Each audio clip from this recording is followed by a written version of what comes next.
High বন্ধুরা, ফিরদৌসী কিচেনে সবাইকে জানাই স্বাগত। আজকের আমি স্ন্যাক স্পেশাল নিহেড়ে মাছের কাটলেট বানিয়ে দেখাবো। আপনারা সন্ধ্যায় স্ন্যাকে অবশ্যই ট্রাই করবেন। নিহেড়ে মাছ নিয়ে নিলাম, নিয়ে আমি সামনের দিকে আর পিছন দিকটা কেটে বাদ দিয়ে দিলাম। মাঝখান থেকে একটু চ্যালা করে নিয়ে কাঁটাটাকে বাদ দিয়ে দেব। মাঝখানের যে কাঁটাটা থাকে ওই কাঁটাটাকে বাদ দিয়ে দেব। আমি পরিষ্কার করে কাঁটাটাকে তুলে নেব। আস্তে আস্তে করে আমি তুলে নেব।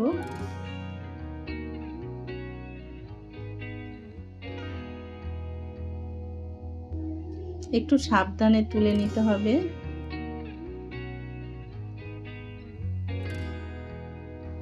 আমি তুলে নিয়েছি, দেখুন। আমি সবগুলো একসঙ্গে একে একে সব আমি কাঁটা তুলে পরিষ্কার করে নিয়েছি।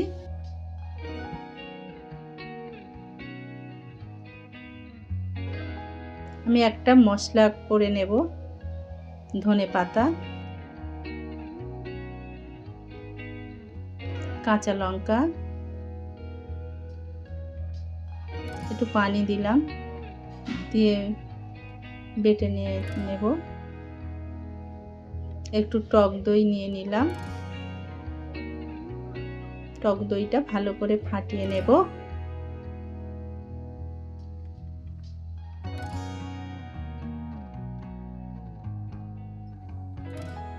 কাঁচা লঙ্কা আর ধনেপাতাটা যেটা আমি বেটে রেখেছিলাম ওটা টক দইয়ের সঙ্গে ভালো করে ফাটিয়ে নেব।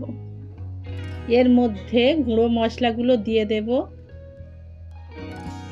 নুন, লঙ্কা গুঁড়ো, হলুদ গুঁড়ো, আদা রসুনের পেস্ট, গরম মশলা গুঁড়ো, জিরে গুঁড়ো, ধনে গুঁড়ো, কালো মরিচের গুঁড়ো, কাশ্মীরি লঙ্কা গুঁড়ো,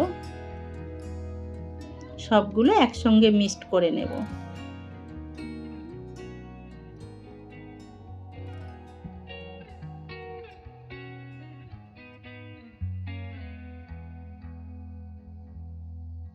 ওই মশলাটা মাছের উপরে ভালো করে মাখিয়ে নেব। প্রত্যেকটা মাছের উপরে দিয়ে সুন্দর করে মাখিয়ে নেব।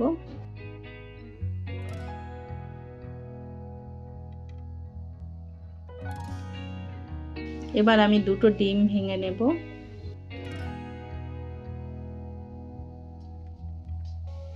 ডিম দুটো ভালো করে ফাটিয়ে নেব।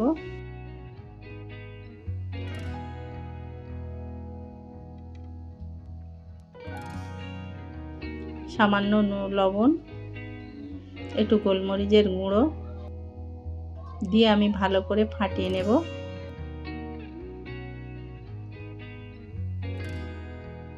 বাড়িতে আমি রুটি দিয়ে ব্রেড স্ক্রাম্বস তৈরি করেছিলাম, তার সাথে অল্প চালের গুঁড়ো মিশিয়ে নিয়েছি।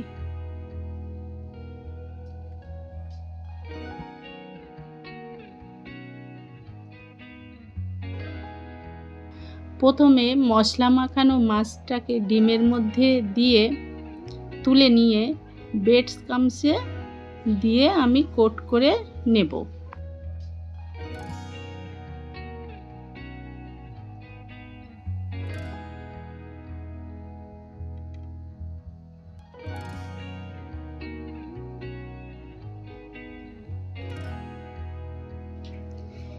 এই রকম করে সবগুলো বানিয়ে নেব একে একে। আমার সব বানানো হয়ে গিয়েছে। কড়াতে তেল দিয়ে দিয়েছি।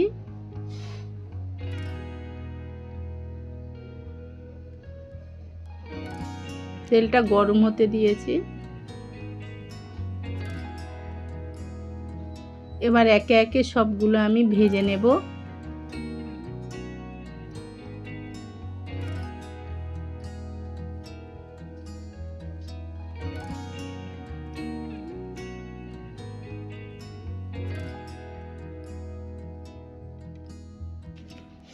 আস্তে আস্তে করে আমি সবগুলো লাল লাল করে ভেজে নেব।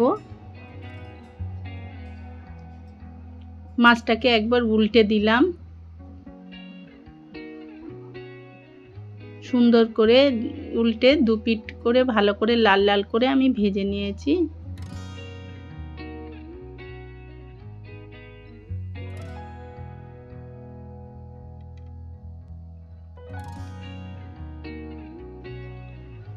দেখুন সুন্দর লাল হয়েছে।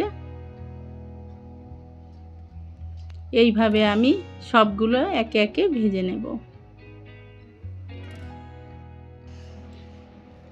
ভিডিওটি যদি ভালো লেগে থাকে আপনারা আমার চ্যানেলটাকে লাইক করবেন আর সাবস্ক্রাইব করে দেবেন।